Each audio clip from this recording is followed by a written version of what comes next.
हाँ तो रुकते इस वीडियो के अंदर हम आइडेंटिक्स वेब के आईपीओ के बारे में बात करेंगे और जानेंगे कि इस आईपीओ के अंदर आपको अप्लाई करना चाहिए या नहीं। चलिए शुरू करते हैं। तो देखिए, सबसे पहले हम ये जानेंगे कि ये कंपनी क्या काम करती है। क्योंकि ये कंपनी 2017 में ये कंपनी स्टार्ट हुई, यानी कि ऑलमोस्ट अगर हम बात करेंगे तो 7 से 8 साल ये कंपनी को स्टार्ट हुए हो चुके हैं।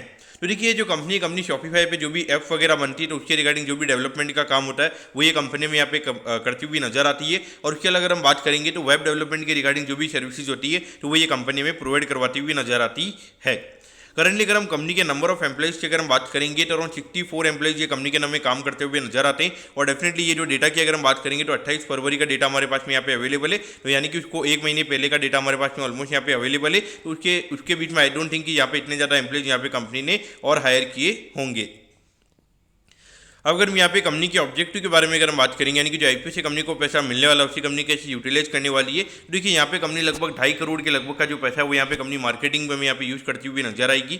बाकी अगर हम यहाँ पे 4.2 करोड़ की अगर हम बात करेंगे तो यहाँ पे ये कंपनी थोड़ा R&D में ये फंड को यूज करती हुई नजर आएगी, जिसमें ये जो कंपनी अभी थोड़ा और नया टैलेंट, अच्छा टैलेंट ये कंपनी में हायर करती हुई नजर आएगी। फिर R&D के ऊपर ये कंपनी में पैसा खर्च करती हुई नजर आएगी। और बाकी अगर हम बात करेंगे तो बाकी जो 4.1 करोड़ की अगर हम बात करेंगे तो ये पैसा कंपनी प्रोडक्ट डेवलपमेंट के रिगार्डिंग हमें यहाँ पे इनकी जो सब्सिडरी कंपनी है तो उसके अंदर हमें यहाँ पे ये यूज करती हुई नजर आएगी।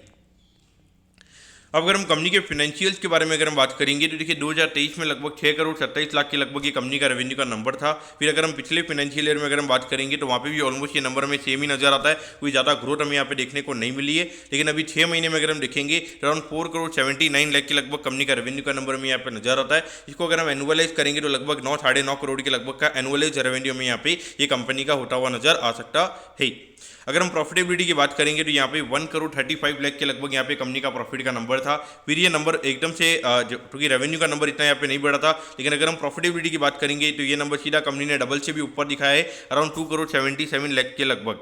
और अभी 6 महीने में अगर हम देखेंगे तो कंपनी ने लगभग 2 करोड़ के लगभग का प्रॉफिट यहाँ पे कंपनी ने दिखाया है, जो इंडिकेट कर रहा है कि लगभग ये पूरे फाइनेंशियल ईयर के एंडिंग में लगभग 4 करोड़ के लगभग का प्रॉफिट का नंबर हमें यहाँ पे ये कंपनी का होता हुआ नजर आ सकता है। तो देखिए, जो कंपनी के बिजनेस मॉडल की अगर हम बात करेंगे तो ये जो पर्टिकुलरली बिजनेस है ये डेफिनेटली एक हाई मार्जिन वाला बिजनेस रहता है। लेकिन जहाँ पे कंपनी के अंदर 64 एम्प्लॉइज यहाँ पे कंपनी के अंदर काम करते हुए नजर आते हैं, तो वहाँ पे एनुअलाइज लगभग सिर्फ 4 करोड़ के लगभग की कंपनी का एक्सपेंस कैसे, ये मुझे समझ में नहीं आ रहा है। और उसके अलावा अगर हम देखेंगे तो ये एम्प्लॉय कॉस्ट तो रहती है, फिर उसके अलावा आपकी जो ऑफिस कॉस्ट वगैरह होती है, आपकी जो ऑपरेटिंग एक्सपेंसेस होते हैं वो भी होते हैं। तो कहीं ना कहीं देखा जाए तो इतना ज़्यादा मार्जिन कहीं ना कहीं आगे चल के मेंटेन करना काफ़ी ज़्यादा मुश्किल रहेगा। अगर ये कंपनी को बियॉन्ड पॉइंट अगर ग्रो करना है तो वहाँ पे कहीं ना कहीं आने वाले टाइम पे कंपनी को ये मार्जिन को सेक्रीफाइस करने पड़ेगा, जो ऑलमोस्ट अभी हमें 40% के लगभग के जो कंपनी के नेट प्रॉफिट मार्जिन दिख रहे हैं। मुझे लगता है कि आने वाले टाइम पे अगर ये कंपनी को अगर 100 करोड़ के लगभग अगर अपने रेवेन्यू को लेकर जाना है तो वहाँ पे कहीं ना कहीं जो कंपनी के रेवेन्यू के नंबर्स होंगे वो 20-25% के नेट प्रॉफिट मार्जिन पे कंपनी का नंबर हमें जाता हुआ नजर आएगा। क्योंकि वहाँ पे कहीं ना कहीं अगर आपको अगर बियॉन्ड पॉइंट ग्रो करना है तो वहाँ पे अच्छे टैलेंट को आपको हायर करना पड़ेगा। अच्छे टैलेंट के लिए कहीं ना कहीं अगर हम बात करेंगे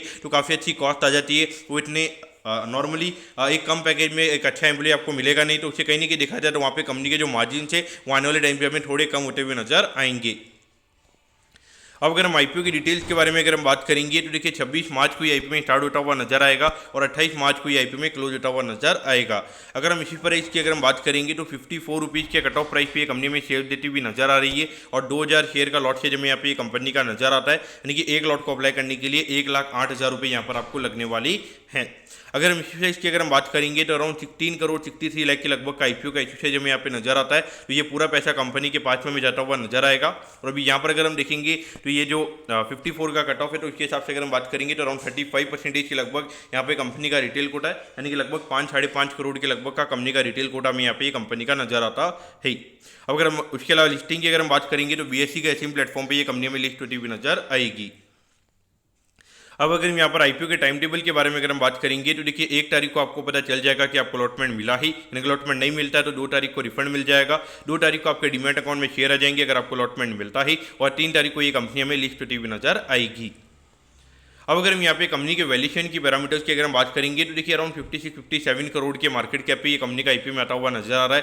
तो उसके हिसाब से अगर हम देखेंगे तो यहाँ पे जितना ये कंपनी का रेवेन्यू नहीं है उससे ज़्यादा तो ये कंपनी भी करंटली में यहाँ पे कैपिटल रेज करती हुई नजर आ रही है। और लगभग 9 करोड़ के रेवेन्यू पे कहीं ना कहीं 56-57 करोड़ का जो मार्केट कैप है वो मुझे लगता है कि कहीं ना कहीं इतना ज़्यादा बियॉन्ड पॉइंट स्टेबल नहीं रहेगा।